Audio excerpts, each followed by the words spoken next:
Uh, hey everybody, welcome to our third lecture in Summer Creek High School's Science National Honor Society lecture series. Today we have one of our own officers presenting with us today, Abby Hall, presenting on why do we ask why. I'm gonna hand it off to Adam. He's gonna tell us he has some announcements and stuff to say about Abby as well. Hello, everybody. Welcome and Happy New Year. We're glad you could join us today.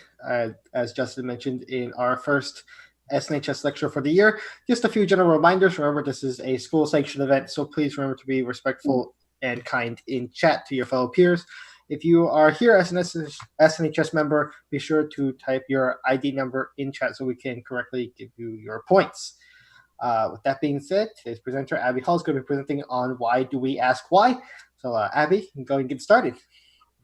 Hello, my name is Abby Hall. I am a senior at SCHS, and I'm the parliamentarian of Science National Honor Society.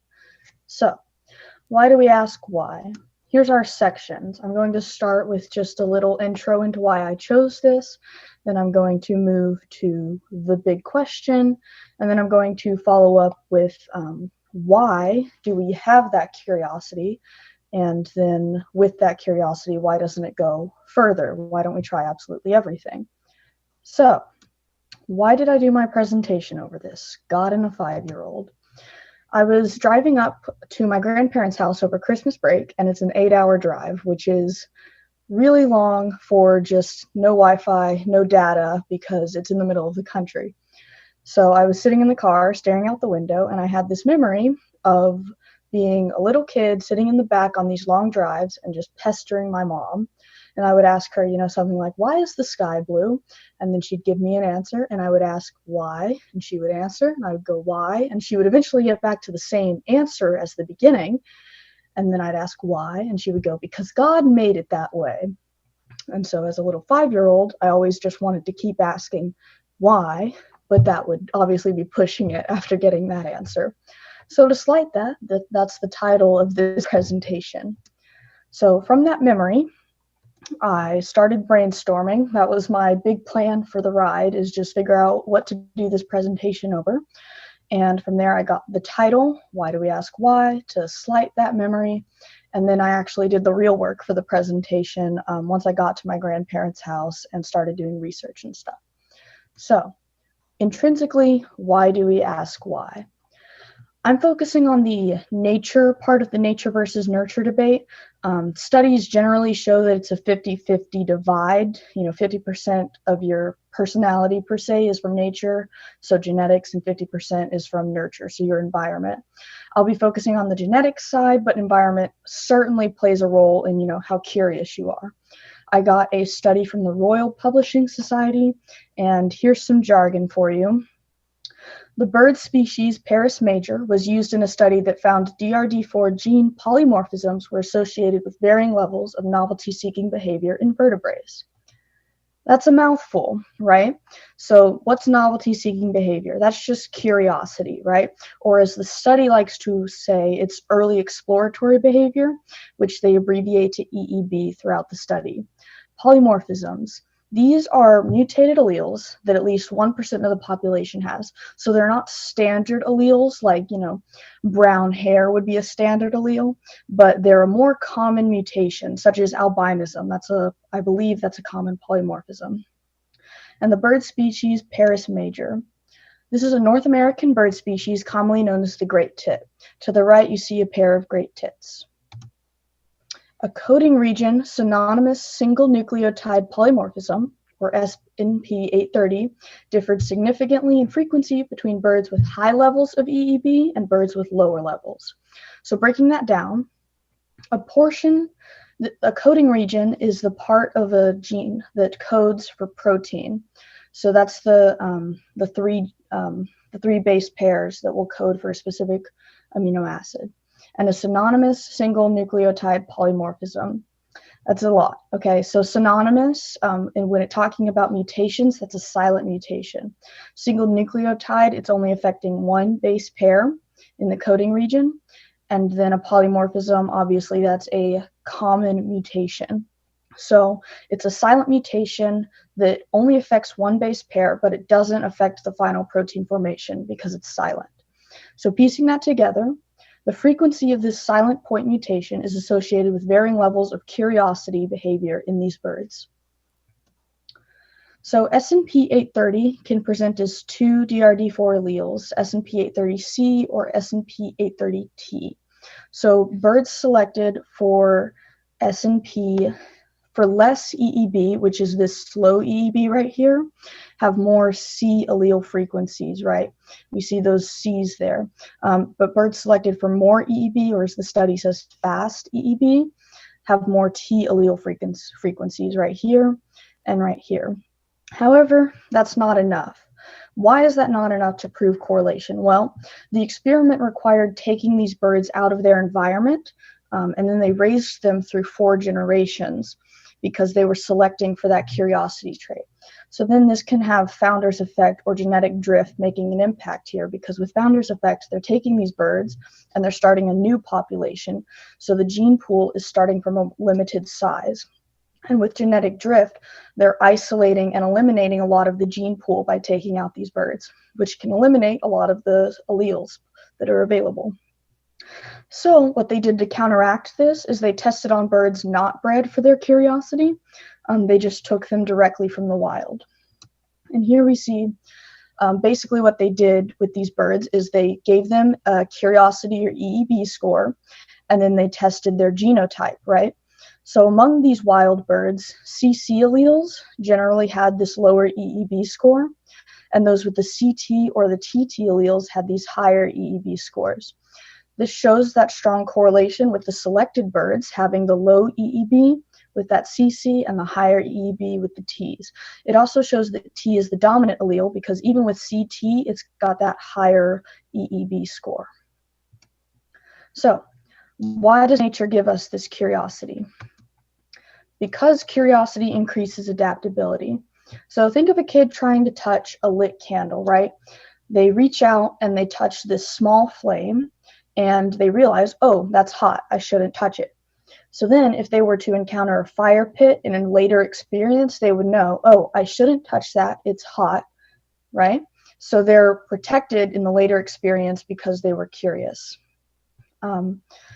And so, but even artificial intelligence needs to be curious. This was an interesting study that I put in here for Adam and John, because I know they're into technology much more than I am. But essentially, when solving a problem, programs will return to the options they've been given. So if you program in these set paths, they will go to those over and over again. It's a computer. So you have to actually program in curiosity to a degree. You have to teach it essentially how to plan out unique scenarios or solve the problem through coding. If you don't do that, it will just use the same solutions over and over again without any quote-unquote thinking. So Richard S. Sutton's DINA system. This is a study from like the 1990s. It's a more simple artificial intelligence than anything that I could understand for the modern day. But essentially what his computer did is it thought the problem through. It created planning scenarios, figuring out the best possible options. So he gave it a maze basically with a start point and a goal point.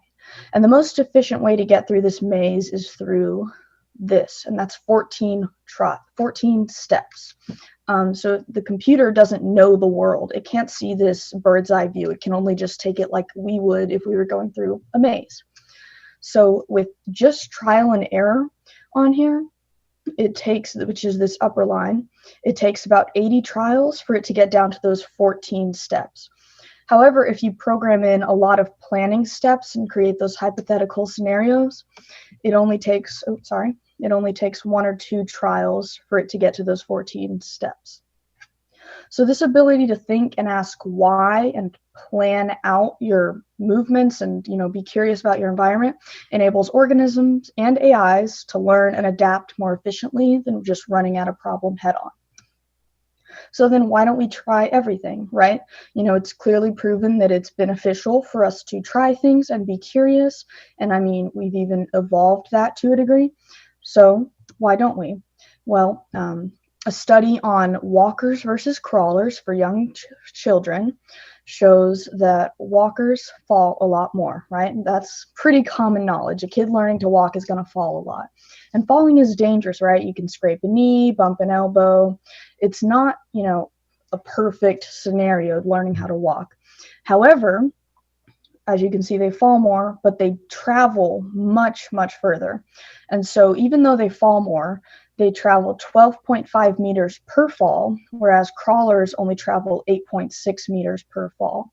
So even though they fall more, it's much more efficient traveling, which makes it advantageous to learn how to walk. And so War Games, which is a movie made in 1983, and my dad made me watch it because he thinks it's good, is essentially this movie where a computer whiz has a gaming computer that accidentally gains access to the U.S. nuclear arsenal. And this kid starts a game with the computer, which is U.S. versus Russia. And before he realizes that it's, an actual thing that's happening, not just a game. So then the whole movie, they're trying to get to, the government and reach out and stop this computer.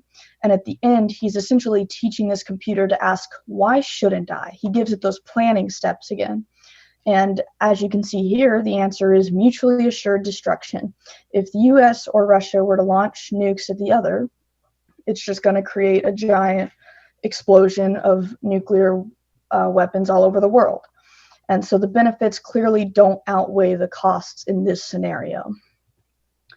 So this cost-benefit analysis is why we don't try everything out there, right? Jumping off of cliffs, high cost, low benefit, but a new spicy food, low cost, a possible high benefit.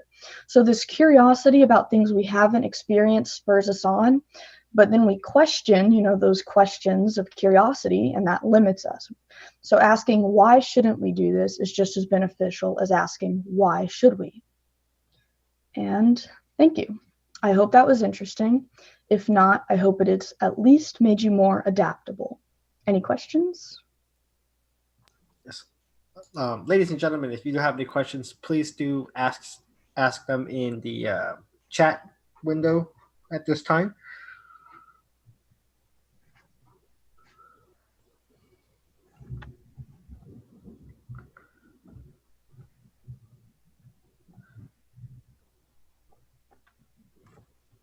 Well, looks like no one has any questions. Okay, before I go, I'm obligated to say that this was done using Slides Go.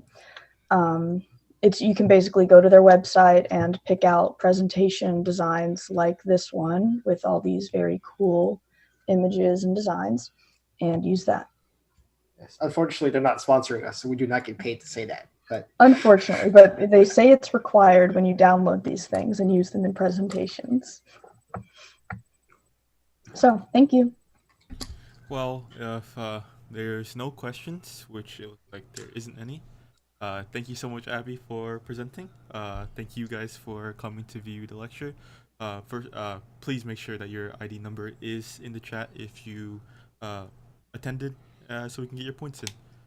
Beyond that, Adam, is there anything you want to say? Yes, if you haven't already, be sure to like and subscribe so that you get updates on the next lecture. We will go again live on the, let me check the calendar, on the 19th at 6 o'clock. That's the plan. So in less than 2 weeks from now is when the next lecture will be. All right. Ending the stream now. If there's no questions.